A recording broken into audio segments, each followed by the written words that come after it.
Kia ora, it's whānau, morena, or whenever you're listening to this. I'm Matt Raymond. I am Eugene Bingham, tēnā koutou katoa. And we don't want to bother you and flood the feed, but we thought we would give you a little treat and give you guys access to our usual subscriber-only podcast, The AidStation. See what was happening in our Tarawera special. Listen up.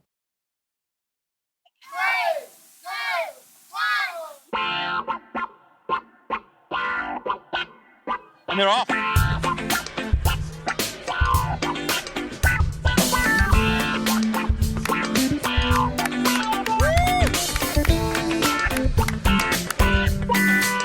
Here we go.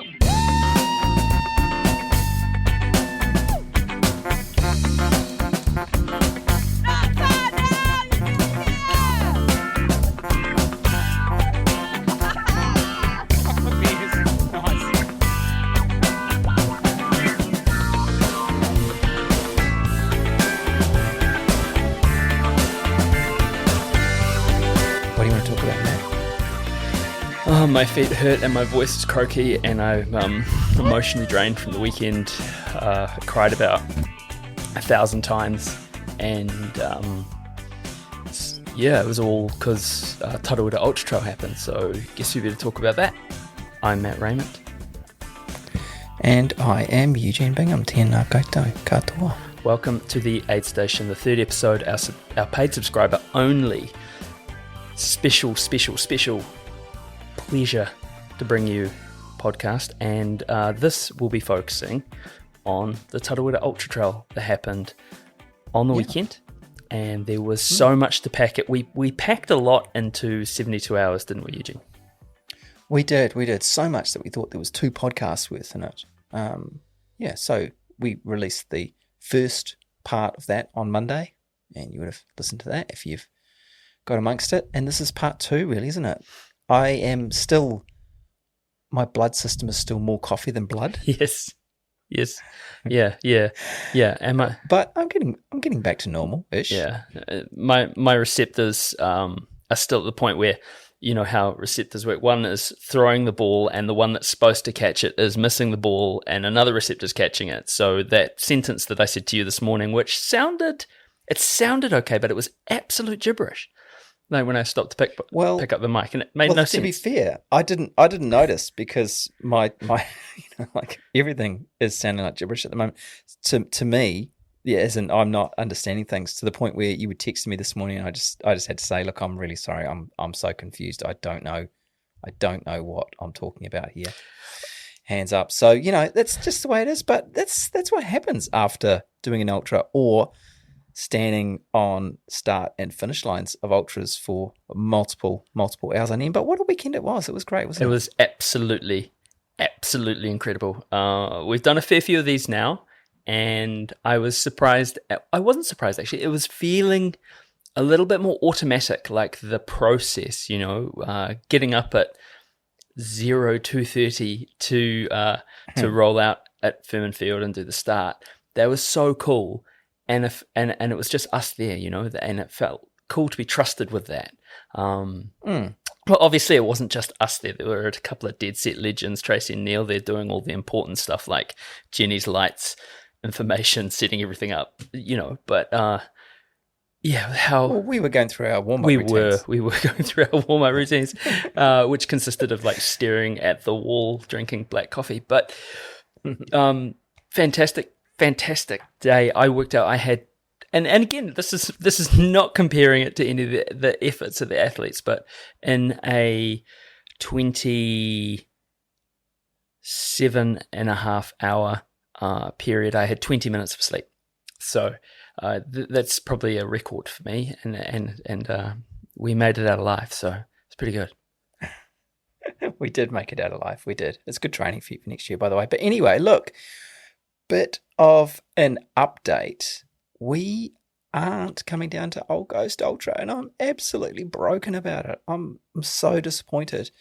I had to pull a pin after I got the hard word about the Achilles, turns out issues that I'm having. So I just had to let Phil know that I wasn't going to be able to race. And of course, you already had made the decision that you weren't going to run because of your bout of pneumonia that Yeah, we talked about. and it was that was the straw that probably broke the camel's back. But the camel was down on all fours at that point, sort of looking beseechingly at its herder to just let it die at the pile of straw. That's right. But I let Phil know that, look, neither of us are running, and yeah, we sort of made the decision we wouldn't come down to save our pennies to come down next year. Absolutely. So, look, it's disappointing. We can't wait to see how it unfolds and be another year that we get probably shamed by one. No, we weren't shamed. This is the thing. We got a sensation. No, you can't. No, I demand. Okay. No, just trample all over my jokes. That's fine. I was expecting it. She was actually really lovely about the whole thing, which probably made it worse. I was there. Yeah. So, anyway, look, so we that's the thing. We get to save it up for next year. Come on down next year.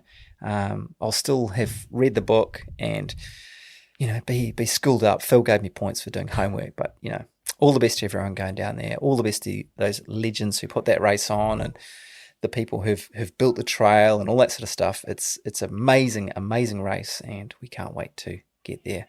Still, right, we should get back to Rotorua. Yes, some incredible results. Tarawera 50K in the women, Caitlin Fielder of Rotorua, local legend and international legend, taking the win, 4:01:41, with Kate Avery from Great Britain, who you would have heard on the other podcast, coming in second place, 4:09:58. Robin Lesh, also someone who we've talked to recently. Make the judgment as you will, but come on, Dirt Church, win races.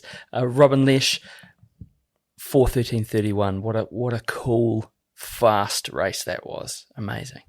Yeah, it sure was. I mean, we talked about it beforehand, didn't we? Is that was going to be the race to watch, and so it turned out. And Robin and Kate both Robin collapsed before she got to the line, and then had to sort of strangle. No, what's the word? I don't know. It's a speaking word. Stagger. Sort of crawl her way across the line. Kate crossed the line and then just fell, apparently. So it was game on between those two racing. Caitlin had an 8-minute gap, but then the race was on for second and third, and they poured everything into it. In the men, it was Ronnie Spark, 3:30:48, and Charlie Hamilton dueling out for second, 3:34. Yataro Yokuichi was third in 3:38. So an international kind of, what's it called? Blockout. Yeah, absolutely. Great Britain, Australia, Japan, fantastic. Yeah, and Ronnie's over in Australia too. Yeah, he's out of Sydney. Yeah, so you can almost say two for Australia there. In the T21 results for the men, it was Michael Sutton, 1:28:45, blisteringly fast time considering that course. Liam Dooley, 1:29:38, and Robert Smith, 1:30 and change. So it was a 2-minute affair over 21K. Incredible. Chuck a blanket over that lot. And that was the race was a little bit more spread. And the women's, Beth Garland, 1:41:20, Jessica Ronan, 1:48:31, and Rach Peters, 1:50:28. Once again, a international shutout of that one. Great Britain, Australia, and USA. That 21, we stood on the start. We started that one, didn't we? When I say started, we got them underway. That looked like, the sort of the best of the trails. It was a beautiful start, wasn't it? Standing down there on the lake, I did feel that was the one race where I was like, oh, I'd love to just jump in here. I had massive FOMO, right? 100 mile, that was cool to watch. That was okay, and I was like, okay, cool, have a good day. I'll see you tomorrow. The 50K, that was sick too. That was emotional for me. Yeah, down at Te Puia. It was beautiful. Yeah. But that 21, FOMO, massive FOMO. And we both, immediately after we'd started, did our thing, and we were down there for quite a while. It was great fun. But carrying on, the big dogs, the T102 results Queen of the West Coast, Ruth Croft, second time winning the thing, 9:14.14. Followed up Beth McKenzie, quite a big margin over the 100k distance, 9:38.03, with Nikki Everton from New Zealand in 10:26.53. So the thing with that was Beth threw everything at chasing Ruth, and actually by Blue Lake, by Tikitapu, had got quite close, and it sort of closed up to about 8 minutes, I think. But then Ruth's crew told her what was going on at Blue Lake, and two things happened. One, they told her that Beth was 2 minutes behind her, which was a deliberate lie, and she just absolutely put the burners on. And apparently Beth, meanwhile, had kind of chucked all the coal into the fire to be able to close that gap. And so by the time she got to Tikitapu, she was baked and wasn't able to keep up the pace. So that's why that gap stretched out. That was sort of between Tikitapu and the finish that it blew out. But yeah, in the men, we could almost write this result before the race had even started, couldn't we? Dan Jones, 7:46.42, Justin Greenewald, 8:25.57, and Matthew Healy from South Africa, 8:58.43. But Dan, I guess before the race, the only question was whether that bout of COVID, a few weeks ago was going to have an impact on him. But he just didn't look like, he was cruising all day. He was. He's such a smooth, beautiful running style. And you got to think, there was no golden ticket on the line. He's already got an entry into Western States because, of course, he was fifth last year. Someone was saying the result, second, Justin Grunwald in second, who is an exceptional runner in his own right. I think that's the biggest winning margin at Tarawera since Walmsley ran it. Of course you can't. Of course you can't compare because it's a completely different course. But it was a large. It just sort of shows the fire in Daniel Jones, really, that he's gone from strength to strength to strength. Absolutely. Yeah. And then we were there for the women in the 100 miler, weren't we? We watched Kanoka Azumi come in 18:24.53, an absolutely commanding performance. Chantal Smith, 19:55, and Chrissy Faber, 21:15.17. There was a little bit of confusion in the women's results when Shannon Lee Litt came in fourth. Initially, we thought she was fifth because there'd been some people who'd missed the turnarounds and so on, and there was someone popped in there. It looked like they'd come in fourth, but yeah, Shannon Lee ended up with a fourth, which, considering she's on that streak of ultras, is pretty incredible. But Kanoka Azumi just dominated, didn't she? Absolutely. Absolute domination, and just looked so happy, so pleased to be there, and just it was she was so vibrant, absolutely, and chatty, vibrant, wasn't she? And animated. It was great. So in the male result, talk about a ding dong, talk about just a battle. The 100 mile, Adrian McDonald, of course, he's won Leadville twice. He lives in Fort Collins, Colorado. I think he's at 8,000 feet above sea level. So he comes down to Rotorua, his blood's like chocolate milk, so full of red blood cells. And he's the third fastest person ever to do Leadville. So he's got some serious speed. Taking the win, 15 hours, 57 seconds. Sam Harvey just, and we got a little bit of stick for not mentioning Sam Harvey in our elite roundup. Oh, we did. Yeah, we Sam got some listener feedback. Like someone messaged him and said, "That's what they get for overlooking you, bro." And so, no disrespect meant Sam, and I think it sort of speaks to his humbleness that he didn't put himself in as an elite. Exactly. I did say to him, next time, bro, you've well and truly earned your spot. So do that. But Sam Harvey, hunting all day, scrappy little bastard, 15:29.53 rather, and Mike Carroll from Australia, 15:37.01. And this was the battle of the Sulphur Flats. That's what Ali christened it, because these guys, they left Blue Lake essentially together, and we Yeah, well, I had a big chat to Sam about it, and you'll hear it in the interview. But yeah, it was on. It was all on.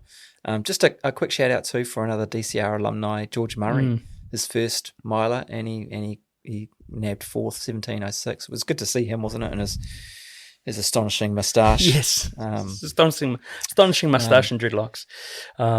Yeah, good to say good day. But yeah, just generally, there were a lot of amazing times on that. It's a really special place to stand, isn't it, on the finish line of an ultra? And we were privileged to see lots of amazing moments, weren't we? 100%. And it was my turn this go round to be used as a lectern, so I understand also what that feels like now. So that was that's awesome. It's a good thing. Yeah. It was. Yeah. The same runner, I don't know if you're going to name names, but the same runner then used me as a lectern as well later on. So when I talked to him, Sam Harvey. Anyway, I didn't say names, but yeah, I was, it was an honor. It was an Absolutely. honor. It was an honor. He was sort of leaning on me as we chatted. But there were so many. What are some of your favourite moments from the weekend in terms of things that you saw? But thinking particularly on the finish line duties. For me, there was just so many that you can think of. But those special moments, little stories that you hear from people, sort of adversity they've been through. Trials and tribulations that they've endured, and there were lots of those, weren't there? Yeah. There was some real, and not to, obviously this is the thing, isn't it? We talk about the pain of privilege, and we talk about like it's a choice to be here, and like people pay this money, but this life happens outside of this little nexus, right?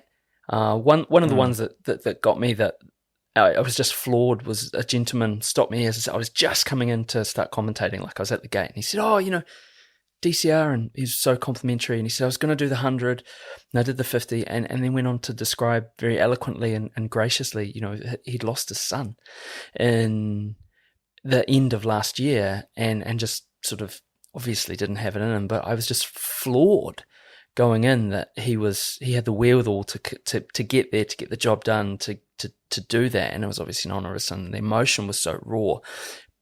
And at the same time, there was a real genuine sort of positivity to him. And that sort of set the tone for me going into that whole night stretch. So, if you're listening, I believe his name was Shane. I'm sorry, I was pretty sleep deprived at the time. If you're listening, Shane, kia kaha, and thank you for your grace and your strength and what you said. That was really incredible. That was really, really incredible. Absolutely. And, there were people who were recovering from film illnesses and other loss. There were a lot of French runners there, I have to say, a hell of a lot of French competitors. I'm not sure what that was about. Maybe that's Martin Gaffoury's influence. But one gentleman came across the finish line and he started telling me his story. And he had previously run only one race. And that was in 2003, and it was 10 kilometres, which is not probably the ideal preparation for 100K races, which is what he did at Tarawera. Furthermore, he did the 10K in 2003. Then he took up smoking, and he was a 60 a day guy. So he was smoking a lot. Then 2 years ago, his son came to New Zealand on a temporary visa, and he decided that he'd come across to see him, and he thought, well, if I'm going to come to see him, I need to give myself some motivation to stop smoking and to get fit. So he looked up and he found this race called Tarawera, and he decided to just enter the 100K, stop smoking, turned up. Furthermore, said, bullied his son into entering as well. So they both entered, and the old man, former smoker, he was standing at the finish line telling us that his son was 2 hours down the road. He'd smoked his son. I loved it. And he was so happy. And he was so, happy that he'd given up smoking, and he'd had this amazing experience on this trail and come to New Zealand and raved about the country and so on. So that was beautiful. There were, 64 countries represented, I think. Yeah, 64 countries. It really was which is a fact check of a fact that I dropped during the upcoming tape. But anyway, 64 countries. So, it was... lots of little stories, and it was so such a privilege. We really do enjoy it a lot, don't we? Yeah, I mean, if I can have my overall moment of the weekend, if I may drop that, and I wasn't strictly on the mic. In fact, I had the opportunity to be on the mic, and I said I won't be able to I won't be able to hold it together. Actually, putting the 50K finisher medal around my wife's neck when she finished. That was actually, if we're being brutally honest, that was the coolest thing related to trail running that I've ever done. It was amazing. Beautifully captured on yes, tape too. It was. You're mentioning tape a lot. Did you have a VC? Yeah. Did you have a video camera with you? If so, can I have the tape? I've got the digital version. No, you recorded that moment beautifully, and we in the tape, the bits of tape, as we say in the game that you're about to hear, we recorded a bunch of stuff around that, which was it was pretty special. Catching up with Rebecca as she set off on her 50K race, and then catching up with her herself at an aid station. There was one bit of tape we couldn't use. There were a few expletives in it. However, so yeah, it was great, and it was. I mean, you know, as a mate, it was good to watch Rebecca just look so damn happy. She was just so happy. Yeah, both during and after. Yeah, absolutely, and expletives notwithstanding. Look, we're both health professionals, and the languages, you know, it can get a little bit salty, but. Being in my industry is pretty... Yes, true. Well, as you know, but right, let's run through these bits of tape that are on that made it into the final cut. So first up, hopefully, needs no explanation. It's us muntering away. Yep. Then a catch up with the Tarawera Ultra founder and OG Paul Charteris. Then we get to the start line of the 50K. And we capture the vibe there, the energy, and the karakia and the haka, which is fantastic. Then a report from a cadet, DCR AidStation crew member, one Lola Raymond of Riverhead, who caught up with. We sent her off with a mic to catch up with Coach Eric Orton, who of course we mentioned in the previous show. He was there running with the Trailbladers, Zach Friedley and Matt, both adaptive runners. Look, apologies in advance for the interference from the bloody announcers at the start line on the mic at that event. You know, God, they just wouldn't shut up. But anyway, we think the audio was worth listening to for that. Then the absolute scenes at the Tikitapu, Blue Lake and Redwood aid station, and my goodness me, the Redwood aid station. Tikitapu was amazing. You know, but Redwood was. Yeah, it was pretty banging, wasn't it? Then a chat with Sam Harvey minutes after his incredible 100-mile second-place finish. Chat with friend of the show and friend of trail runners everywhere, Jenny Hirst. And then another friend of the show and trail runners everywhere and speed freaks and all sorts of stuff that he gets himself involved in, Ben Fraser, who had a story to tell about an encounter with an elite. So, whakarongo mai. Morena, Eugene. Morena, Matt. Morena i te iwi. We are just leaving the beautiful town of Kawerau to head back to Rotorua. How was your sleep? Yeah, I guess you could describe it as sleep. Well, I was going to say that's exactly what those people that we've just seen are doing. Yeah, exactly, except we get to drive back to Rotorua, they get to run back to Rotorua. We've just had the privilege of starting the 100-mile race at Tarawera Ultra-Trail. It's always an odd saying, isn't it? We're starting the 100-mile race. We didn't act. I mean, they started the 100-mile race. We kind of just set them off on their way, didn't we? I don't know. How do you say that? I think that's an appropriate term of art. Yeah, okay. we were there. We counted down, munted away. I had an air horn. That's always pretty satisfying. That's right. Is that the first time you've had the air horn? I've never had the privilege of using the air horn. Yeah, no. Tracy lined me up for the air horn, which I was really appreciative of. But 500 people, stirring haka, stirring karakia, Rokiri and his ropu, and we're at the start of what is going to be a big day. It was interesting being at Firmin Field, wasn't it? Which is, as Paul Charteris said, hallowed turf in New Zealand trail running. Scene, being the venue of victories from runners such as Jim Walmsley, Camille Herron, and the great Kerry Suter. Absolutely. You finished there, I finished there. You've actually started there.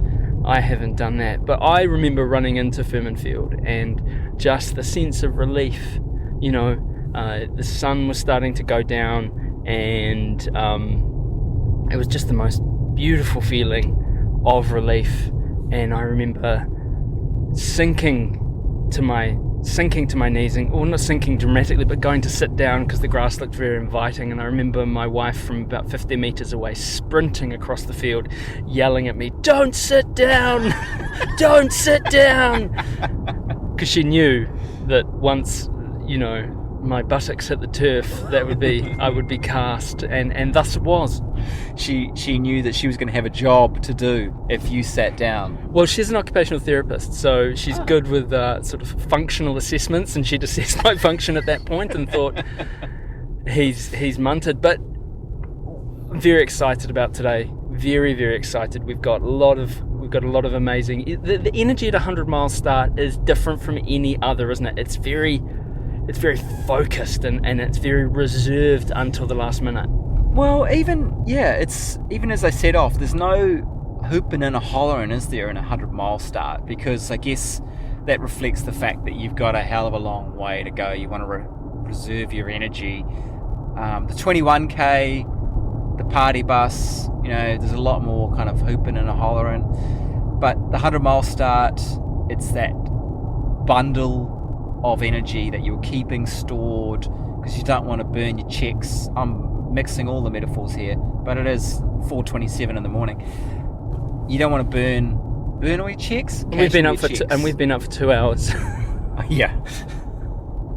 That's right. It's that awkward moment, wasn't it? It was like, "Good morning, Matt." As well, is it morning? Yes. Is it still night? But it seems wrong to say goodnight. Anyway, we are heading off to the start line of the 50k to watch Rebecca head off. Yeah.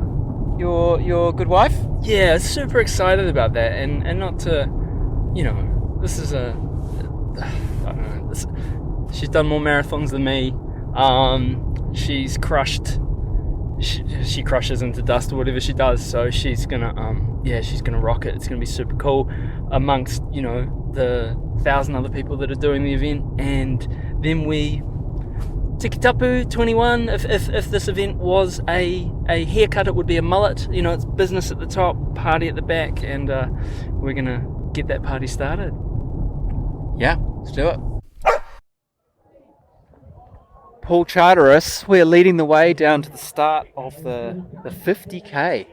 I hope we know where we're going, Eugene, because I'm not 100% sure. Is anyone following us? They're all following us. That's a scary thing about it. Well, to say that they're all following us, we're all following you because it's your fault that we're all here. Yeah, I think for 16 years now, people have been treading these paths and running the distances at Tarawera. But just looking around this morning, even though it's still pitch black, we've never had a crowd this size. So it's the buzz and the excitement here at the start of the 50k is just awesome. Yeah, it's such a special feeling, isn't it? And the 50k, I mean, I'm secretly in love with the 50k. 50k is just a sweet distance. It's you don't kill yourself entirely, but you actually are doing a genuine ultra marathon. Yeah, absolutely. Now, once upon a time, you used to serve scones and cream in a 50k event.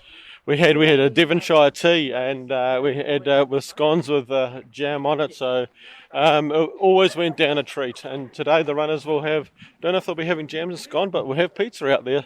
Plenty of pizza gets eaten. When you reflect on the history of this race and where it is now compared to where it began all those years ago, can you quite believe what you created? It's extraordinary to believe, but the main difference, other than the sheer size of the race today, is just the size of the ultra running community that joins us here, the buzz and the excitement around the event, and it's actually properly organised these days. In my day, it was fly by the seat of your pants, come but on. it's actually a proper event now. Yeah, It's grown up. well, and it's such an international race now, isn't it? I mean, first one you had a few internationals there too, didn't you? But now, what is there? 65 countries? At the first race, we had one American. That was our entire There you go, international field. That was international enough. Yeah. All right. Well, 65 countries, is it really? Yeah. Wow. I know. I had no idea. It's amazing. Yeah, that's incredible. All right. Well, congratulations on everything. You must just feel like the proudest dad today, quite apart from your own beautiful kids, of course. This is your other baby. But I hope you have a great day. I will do. And my wife Sarah's running the 21K today. Is she? And I'm looking after the 3 kids as well as trying to cheer on Sarah and the rest of the runners. So it'll be a full-on day. Busy day. All right, Paul. Thanks.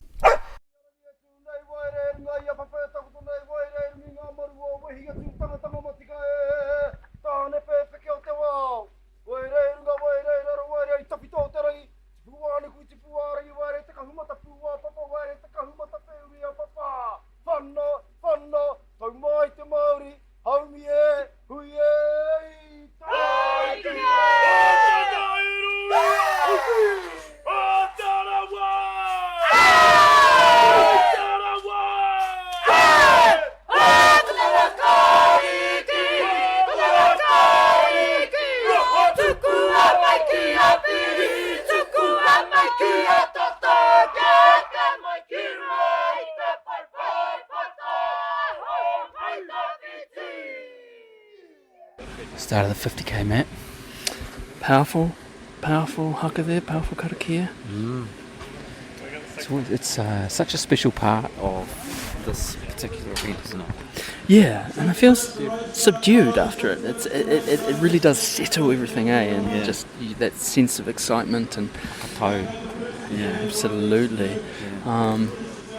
Here we go, first wave of the 50k, and some real keyed up people. You can see The speedsters. Yeah, looking at Caitlin across here, Caitlin Fielder, just ready to get after it and Keyed up. That women's race is going to be really interesting to watch, isn't it? In the 50k. oh, it's going to be so sharp. It's spicy as. Yeah, really looking forward to that. Yeah. Hello. Hey, how are you? I'm good. Never done this before. That's awesome. How are you? I'm good. Ready to rock and roll. Is this your first time in New Zealand? First time in New Zealand. Love the trails. You enjoying it? Yeah. They're so fast and it's warm. It's so nice and warm, eh? Yeah. It's been so hot. Yeah. The trails are nice and baked down at the moment. Yeah. I've noticed that a lot. A little bit different than last year, I heard. I guess it rained a lot last year. Oh my right? gosh, Yeah. it was so bad. Last time I was here, it was like a cyclone. It was really bad. Yeah. I was like, the trails were like, you'd fall down all the hills over there, and it was not good Yeah, at all. no, I think this year should be perfect. They're so fast, so much faster than I'm used to. So Oh yeah. yeah, it's good. Competition's looking pretty. Yeah, What's the so word? Competitive? we're here with my friend Matthew and All right, now that we've Zachary, got you all and here, they're Zach, both then let's get a big amputees. wave going And here. Who's Matthews, excited? it's his first Let's trail go. race. Come on, who's really So, excited? yeah, Put your so hands in the air. they're Let's running have with a cheer. blades. Let's have a Yeah. clap. And we're Let's gonna give run each them to other the some finish line. encouragement. Oh, nice. Yeah, I yeah. just interviewed Zach for my Okay, yeah, school nice. thing. Oh, nice. Very good. So Yeah. I spoke to him, Yeah. I think Sunday. Yeah. So, yeah, good. So, yeah, looks like people are filling in. It's going to be good. You got like a time you want to aim for, or you just Well, cruising? we're with Matthew. This is his first trail race, Yeah. so we're looking at maybe 4 hours as a good. He's nice. kind of like 4 hours. I think would be a good time judgment for him. So yeah. So. And do you think that running on the road is so much? It's so much different from running on the trails, eh? Oh, totally, Like, yeah. technically- Well, and he's been doing both, so he's ready for. He's been doing some trails and some roads, so he's ready. nice. He's ready for both parts of the course, so Yeah. it's going to be good. Have you looked at the course? Is there like an area you're most excited for? Or? I'm a mountain runner, so I love the climbing, so I'm ready for the hills. Up there, there's like, you go up the stairs and then there's just like really nice uphills over Exactly. there. Yeah. Even just running around the lake is nice and fun. It's so nice. So, good. Good luck, man. Yeah. Appreciate Run it. well. Yeah, we will. Have fun. You too. Have fun today. I will. By the Bye. way, if anyone is missing a pair of sunglasses, they've dropped their shades. Matt Raymond, Digital Radio, what have you been up to?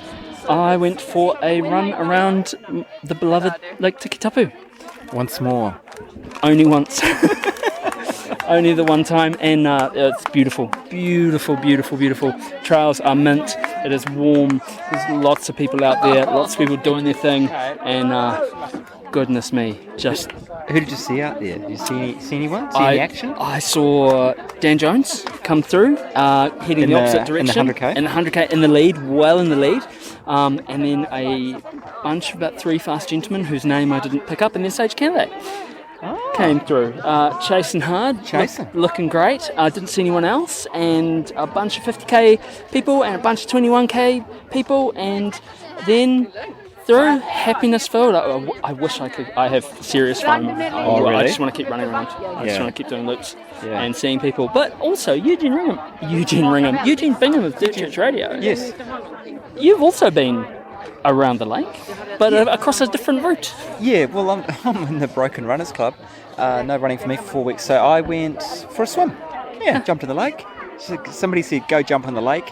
I think they were talking about my MCing, but anyway, I took it literally and jumped in the lake, went for a swim. It was gorgeous. And Just an out and back. out and back, The classic out and back. classic out and back. And any is it? No it's a Tony Far. Is that what you incredibly deep lake. And, Yeah, I didn't go to the bottom. right. I was trying to Along avoid the that. So the traditional route along the top. Yeah, the traditional race. Yeah, great, Yeah, great. yeah, it was good fun. So we are currently waiting for one Rebecca Short. Yeah, And Yeah. by all accounts, she's crushing it. she's crushing it. She's tough, so tough. Yeah, I'll tell you what, it is getting warmer. Like earlier on, it was like, oh, this is perfect running conditions, but that cloud is burning off and it's starting to get warm. What is it, 10:30 now? I mean, to us it feels like 4 o'clock in the afternoon, but anyway, 10:30 real time, and it is starting to get warm, isn't it? So the temperature on the watch is 30 degrees. Oh, really? Yeah. Ah. Oh, yeah. And yeah, this is excellent though. Excellent vibe at Blue Lake as per. Yeah. I feel very excited to see Rebecca. Yeah. I must admit. And I earlier on was raving about the Redwoods aid station, but actually, you can't. I mean, Blue Lake is Tikitapu aid station is also a party venue, isn't it? can't beat Tikitapu on a good day. So they say. All right. Well, we'll await the arrival of Rebecca. She can't be far away. Nah. How you're still smiling. It's amazing. I'm having such a good day. Wait, having a great day. Yeah. Yes, Eugene. I'm a bit sweaty. I love you. I'm having a great day, Eugene. Oh, that's so I've good. been listening to my music, dancing, singing. Get it done. Love you. Stunning. Can't go on, baby doll. Beautiful song, Lils. Thank you for that. Beautiful. Love the name. Go, Mum. See you at Redwoods. What are we doing, Eugene? We are making our way back to the car from the Redwoods aid station. Possibly the partiest of the party aid stations, do you reckon? Such a beautiful vibe there, eh? Like expert, well done, well managed, beautiful surrounds, and just it's seeing a stream of people come in who are just getting their work done. Absolutely. We saw a bunch of people. Zach Friedley came through with Matt. They were getting the job done on the 21K, which was good to see. And Rebecca came through, looking a powerhouse in the 50K. Yeah, she's crushing it. She really is. I'm super proud of how well she's doing, and she was in, filled up the bottles, doggy bag full of Pringles, and out the door she went, really. So she's having some cramping, struggling a little bit in the heat, well, not struggling, but it's hot, and so we're just heading down to the finish line now to see her triumph. Did you say the doggy bag from the AidStation? That was the top tip, I do believe, from the Dirt Church Radio top tips for Tarawera social phenomenon. It was top tips. The doggy bag was it was in full effect, and it was a good thing. So the salty Pringles, salty chips, staving off the cramps, and out the gate she went. Yeah, and she'll crush the next few Ks to get home. Always that old looking at the watch saying, "Hey, my GPS says I should be finished by now." But that's always the issues you have to juggle in a race like this where you're running through the trees, so your GPS is not going to necessarily be the same as what the course measurements are. Just another thing you have to deal with, isn't it? And figure out and not let it get to you. I remember throwing an absolute tantrum coming into Redwoods actually at one year, and doing the maths in my head and thinking, I can't run that far. But you can, of course you can.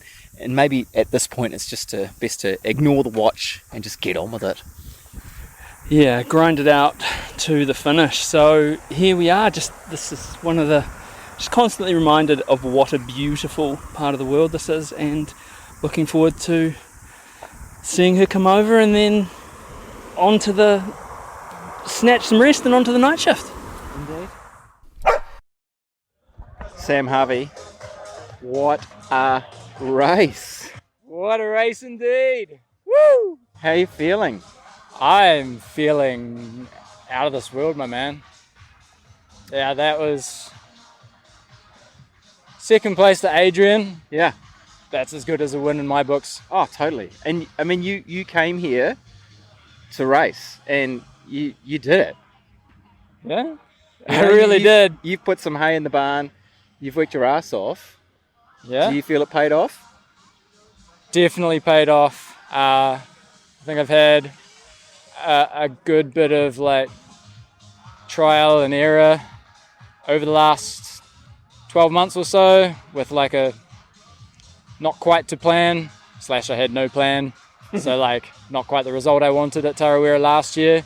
And then the mistakes that I made there. I went to UTA 100 and put new systems in place and got a decent result. And I was happy with all my systems, so I was like, sweet, well, let's just throw them at Tarawera. Also, a lot better trained. Back down to Christchurch. Back home in Christchurch, training on the hills, training at home, getting lots of vert in, getting lots of volume in, doing 214 is my average K week. Wow. For the last couple months. Yeah. My last one before taper was 222K. Yeah. So big volume, nice strong reliable legs. Yeah. I still probably pushed a bit hard out the gate, but yeah. Well, you had a finish, a race on your hands with Mike in those, I was watching video of, he was hunting you down coming into Blue Lake. He was. And then, he was. And then you two coming out of Redwoods, it was on. Yeah, man. He came past me so confident at Blue Lake. I was like, oh, damn. I'd raced with him at UTA 100 last year, so I know that Mike is a good runner. Yeah. So I totally wasn't expecting to find him at Redwoods. Yeah. But when did you see him again? When I hit just as I hit the Redwood AidStation. No way. Yeah, coming into the Redwood AidStation, everybody's like, you can get him. And I was like, what are you talking about? They're like, you thought he'd gone. They're like, that's Mike. I was like, no way. Yeah. So I was like, I can get you. I had one full soft flask of electrolytes. So I was just like, I don't need anything at this AidStation. I can do 5K. Yeah. Let's throw down. On. Yeah. And then, because then there was a little bit of confusion as to where to go. Yeah. I was like, do we go this way, that way? Yeah. The layout was very different because AidStation from a different direction. AidStation's not there. Coming into the AidStation, you usually come down the stairs. Yeah. We were coming down the down the full So drive, you had tracking the that road. sort of U-turn at the top there, eh? So it was a little bit confusing. And then you overtook him just before there, didn't you? I think. I overtook him at the aid station. aid station. Like, I think he went to top up, and I just I was like, how do I turn around? Yeah. And they're like, that way. And Yeah. I went that way, and they're like, no, the other way. Yeah. So I went. Yeah. I took off a bit, and then I was like, I know Mike's a good runner, but I don't know how fast his top end speed is. Yes. And I was like, if I take off with 5k to go, and he's got a hot 5k in the tank, which I'm unsure if I do. I know I can push, but maybe he could have pushed harder. Yeah. And he was coming after me. Like, I had a bit of a lead. He came after me. Yeah. And I was like, I'll let him catch me, but then I'll just rein in the pace, get us to within like 2 or 3 Ks, and then I'll just put the burners on. Yeah. Just absolutely. So you were running together? He caught me, but I think it was just adrenaline. Yeah. He said it was just adrenaline. Yeah. He basically caught me, and that was it. that emptied his tank. Yeah. And so like we ran together for maybe a K. Yeah. And then he just like totally dropped. And you just opened the taps. Those 5k, those park runs come in handy, eh? Yeah, boy. Yeah, boy. Hey, well, look, you deserve a beer. Oh, look, you've got your beer. That's an insult. Just to describe it, it was maybe a mouthful. That was the dregs. That was the beer that you leave behind when you're leaving the pub. Surely in Rotorua you can find a beer tonight. Someone can find you a beer. Oh, I'm going to go get the biggest stein I can find. Nice. Well, congratulations. You deserve it. What a race, mate. Cheers, hey, Eugene. hey, where's the mo gone? I couldn't bear the weight of my manhood any longer, so I just had Fair to. enough. Yeah. I'll allow it. Although it's taking me to a sub 16 minute 5k, so I'm going to stay babyface for a while. You do it. Enjoy your night. Cheers. Congratulations. Jenny Hirst back at Tarawera once again. Yep, back for my 11th start line and earning my 10th medal. So that means there's a story there somewhere, but we'll come to that. What was today for you? I saw you at the start of the 50k. Yep, I ran the 50k today, which was my 5th Tarawera 50k. So I did the original November Tarawera Trail. Oh, the high teas one. Yeah, the high teas one. Then we went through the buried village and ended up Hot Water Beach. Yeah. And got a boat back. So I did that all 4 years. That was around. Yeah. And what keeps bringing you back to Tarawera? Well, I guess the people. Fundamentally, there's so many cool people down here. I got to chat to Paul Charteris about half an hour ago and tell him I'd earned my 10th medal, so that was really special. Yeah. And the trails as well. They're fantastic. They're pretty phenomenal here, aren't they? And you're right, it's that people keep coming back to this race, so therefore you know lots of people and you bump into the same people again and again, and you're kind of, you're trail mum for a few people as well this year. Yeah. Every year. Yeah, that's right. And I should add, I also come back for that full experience, the Pohiri on Friday. I don't feel right if I don't go along to that before I head out on the trails. It's part of the experience when you come down here. Yeah, certainly a special part of it, isn't it? That whole connection with iwi, with Hapu. That's right. Yes, so trail mum. My trail daughter, Caitlin Knox, is about to finish her first 102 kilometres after being knocked out by COVID last year, so I'm beyond proud of her. But yeah, there's a lot of people. I got so many selfies out on the trail today, so probably could have done it a bit faster. Lucky we're not watching the clock, but we are watching the finish line. We're making sure that Caitlin doesn't sneak across, so you might have to dash off. Now, also, you are an ambassador for W2K this year. Correct, I am. I'm pretty stoked with that one. I'm passionate about that event. I'll be going back for number 7 this year, and Caitlin actually was an ambassador last year, and our aim is to get as many strong running wahine down to W2K, particularly people from Auckland, and I think I've managed to sign up at least 2 so far, so that's the aim there. But Gareth and his team Kate do a fantastic job. And as you know, one of my favourite things to do is link up the green bits around a city and build adventures. And effectively that's what Gareth has done in Wellington, which is why I love that event so much. So you're close to the city, you're out in the wild. You know what it's like. Yeah, that's right. I absolutely love that feeling of that race where you can see the city all day and yet you're in the wild. Yeah, it's amazing. So I'm really looking forward to that. I'm quite enjoying the challenge of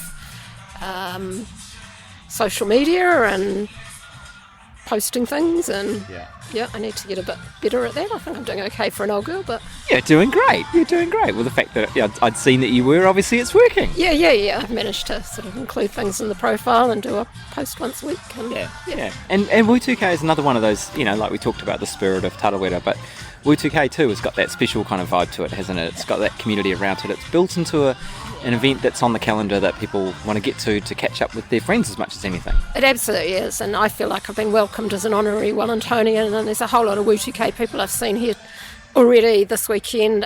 There's Heather out on the trails doing her first miler, which is fantastic. I've seen Brent today, I've seen Eve Southern, I had my Run Wild for Joe wristband on today because he was an amazing guy. So I really enjoy that community they have down there. I think it's fantastic. Well, I was just giving Brent a bit of stick because the worm run that I went with them was when I injured myself, meaning I can't run, I'll go. So I am actually blaming. I'm a bit dark on the worm runners, to be honest. Yeah, I've run with worm before, and I cannot believe how fast they run up hills. This is true. Yeah, so maybe I need to blame myself a bit more. You're right.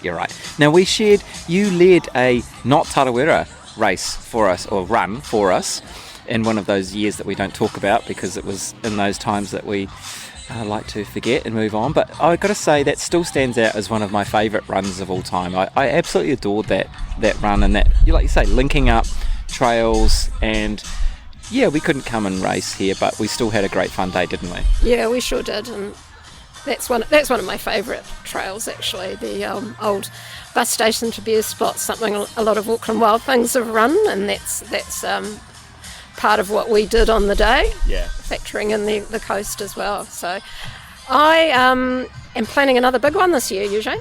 Are you? I am. Are you prepared to say on Dirt Church Radio? I am prepared to say. Well, I celebrate a very big birthday this year. I'm hitting 60. No. Yeah, and so around about September, October, we'll be doing a 60k ultra around the North Shore, and pretty much everyone I know is invited to come and do some or all of it if they want to. So that's going to be a thing. Oh, well, definitely keep me in the loop on that one. Yeah. All right, well, I better let you get back to being focused on that finish line. I'd hate it if Caitlin snuck across while I had you yabbering away. So thank you so much for catching up. It's always good to see you. Thank you. Yeah. Right, Ben, first of all, congratulations on your PB today on the 50k. Thanks, bro. I'm stoked. Yeah, it was good fun. Yeah, I mean, it was a magic day, wasn't it? It's just incredible here. I love it. The whole atmosphere, the mixture of sort of elites and everyday athletes, and the crew, all the marshals. Yeah, it's so much fun. And 50k is a really fun distance. It is, isn't it? Yeah. It's like the sweetest distance. I love it. Yeah. Now, you mentioned the elites and the that come here and so on, but you were just telling me a story about an encounter with an elite. Yeah, so I don't know how many Ks into the 50k it was, but it's just around Green Lake where we do the sort of loop. And the lead 102 or 105 or whatever it is now, runners were coming through. So we had Dan Jones passed, and then the second place. But what I was telling you was third place, which was Sage Canaday. We were heading up a rise, so there would have been about myself and 30 other 50k runners sort of marching up the hill, and he came passing us on our right. And what I wanted to tell you is how incredible it was that he said to myself and the 30 other runners as he passed them, "Well done, keep it up." And it gave encouragement to all of us. And it's like, that just blew me away. Like, this guy is an elite. I just checked on Instagram. He's got 105,000 followers, and he's coming third in the premier race here. And one of the premier races here, and he's stopping and saying well done, not stopping but saying congratulations as he passed on. I just thought it was just awesome. Yeah, that's great to hear, isn't it? Because like you say, he didn't have to do that. No. Maybe he was chasing second at the time or something. And there were a lot of us too. He would have done it to 20 or 30 of us. It was so cool. Yeah, what a legend. That's cool to hear, isn't it? And that's one of the great things about our sport of trail running, well, running in general as well. Yeah. But just as that, and we've talked about this a couple of times over the weekend, that when you stand on the start line, everyone deserves to be there. Yeah. Whether you are the elite, whether you're the first timer newbie, everyone does. It's a great equaliser, isn't it? It absolutely is. We're standing now about 200 metres away from the finish line at 9 p.m. on the Saturday night. It's just getting dark, and every time a runner comes through, there's people there clapping, and it's incredible. I love it. We're so lucky, aren't we? We are so lucky. We are so lucky. Yeah. Now, I'm not doing this deliberately to draw any tears from me, but we had a pretty emotional time on the finish line last year, didn't we? We sure did. So last year I ran the 102. I took a wrong turn, so it ended up being about 110. But it was a very long day out for me. It was the first time I'd ever done a distance like that. I poured my heart and soul into it. We just found out my partner was pregnant. My partner and my mum were on the finish line. It was about 4:30 in the morning or something like that. And I remember hearing your voice and Matt's voice as MCs as I were a few hundred metres away, and that sort of got me a bit emotional because I know you guys, and I was so stoked that you were going to be calling me in. And I crossed that line, and it's on video, and I just burst out crying, and I hugged Anna, and I hugged my mum, and I hugged you and Matt, and I still, whenever that video comes up or whenever I show someone it still gets me. It's just incredible. Like, this means so much, and I've seen so much of that today as well. I've almost cried on the finish line watching people come in. Some of the 50k runners who were out there for really long days. It's just incredible. Yeah, it's human emotion writ large, isn't it, the finish line? Because this is such a big thing for so many people. We've all got a why. Not many of us would just sort of have done this straight out of school. I mean, I know you've been running your whole life, but I didn't come to these races for a long time. You earn your stripes, don't you? And I've run plenty of these kind of races with different whys. Sitting inside my heart. Carrying them around the course, and then you reach that finish line and it just bursts out, doesn't it? Well, because I think for a lot of it ties back. Like for me, early on, when it was actually the 50k 2 years ago, which was cancelled for COVID, and the whole reason I was training to do my first ultra was because I wanted to, prove to myself and prove to the world that I was resilient and I could be consistent, and all of these things that I was trying to prove. And I don't do it for that anymore. I don't do it to prove anything to myself or anything to anyone else. I do it because I love it, and I do it because I want to feel part of a community. And I do it because it's fun, and I do it to remind myself of how far I've come, and that these things are possible. I can do hard things, and I think doing this as an amateur enthusiast, I think it makes me a better father, it makes me a better partner, a friend, a better, better at work. It's just cool. It's cool. Yeah. Well, you do so much for the community in so many different ways as well, and the way that you contribute and that you're so open, and you encourage people. You're a special part of this community, mate. Thanks, mate. We love seeing you. Yeah, give me a cuddle. All right. Thanks, mate. Enjoy your 9 till 9 shift. I will.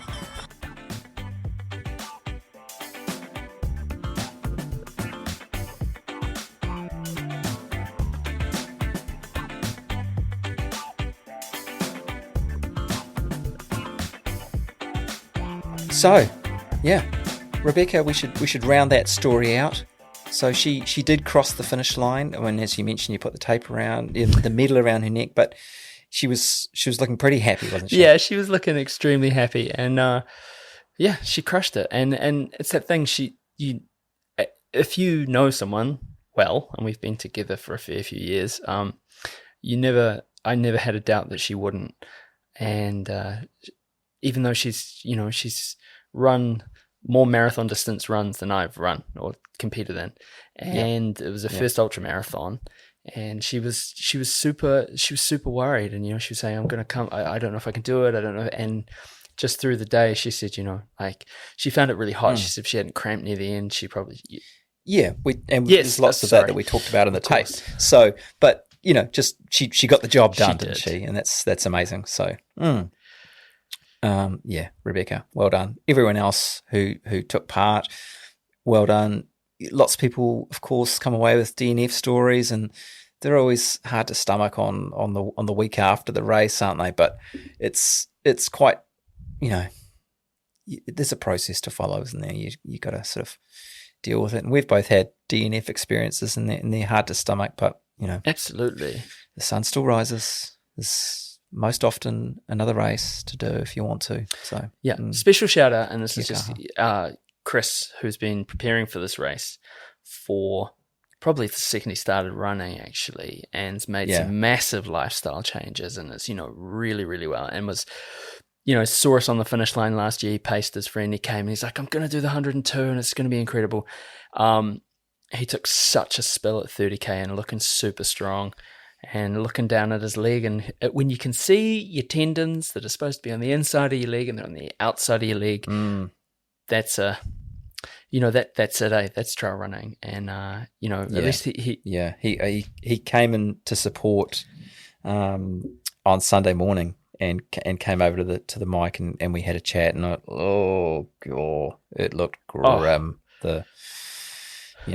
And he was on crutches, so mate, best of luck. And it's reassuring to find out that there's no long-term damage, but dude, if you're going to go down swinging, I guess. So well done, and we'll hopefully we'll see you back next year. But